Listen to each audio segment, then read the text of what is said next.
शेतकऱ्यांच्या पिकांना पाणी देण्याचं काम सुरू असून ट्रान्सफॉर्मर जळण्याचं प्रमाणही वाढलं आहे। हे जळालेले ट्रान्सफॉर्मर लवकर दुरुस्त करून द्यावे अशी मागणी शेतकरी करत आहेत। सध्या शेतकऱ्यांच्या पिकासाठी पाणी भरण्याचं काम चालू असल्याने विद्युत ट्रान्सफॉर्मर जळण्याचे प्रमाण वाढले आहेत। नादुरुस्त ट्रान्सफॉर्मर मिळण्यासाठी शेतकऱ्यांना अनेक महिन्यांची प्रतीक्षा करावी लागत आहे।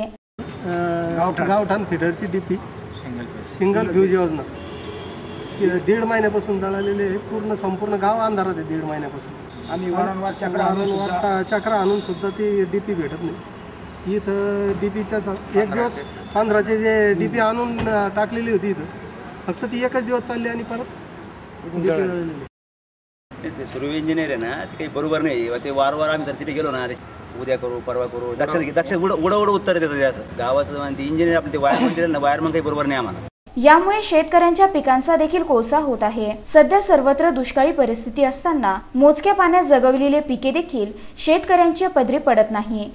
फील्ड ट्रान्सफॉर्मर दुरुस्त करण्यासाठी एकूण 16 एजन्सीज नेमलेल्या आहेत आणि त्या एजन्सीकडून आपल्याला त्यांच्याकडे ट्रान्सफॉर्मर गेल्यानंतर साधारणतः 10 दिवसामध्ये मिळावा अशी अपेक्षा असते। आपल्याकडे सध्या 5 तालुक्यामध्ये 63चे 65 आणि 100चे 58 असे एकूण 123 ट्रान्सफॉर्मर फेल झालेले आहेत जे की आपल्याला बदलायचे आहेत। हे साधारणतः 20 दिवसापासून ते 25 दिवसापासूनचे फेल झालेले आहेत। आणि यामध्ये जर गावठाणचा किंवा पाणी पुरवठा योजनेचा जर ट्रान्सफॉर्मर फेल झाला तर आपल्याला प्राधान्याने इमिडिएट त्या दिवशी बदलावा लागतो। सिस्टीममध्ये हे ट्रान्सफॉर्मर ओव्हरलोड असल्यामुळे सध्या आपलं इन्फ्रा2 नावाच्या स्कीमचं पण काम चालू आहे। याच्यामध्ये साधारणतः 5 तालुक्यामध्ये 550-600 ट्रान्सफॉर्मर आपल्या सिस्टीममध्ये ॲड होणार आहे।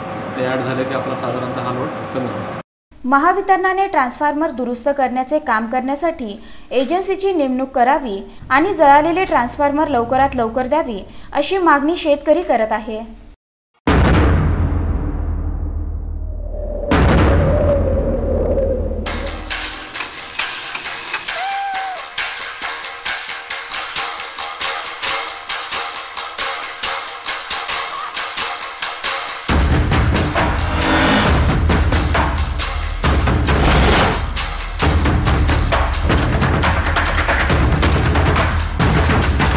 Seconds.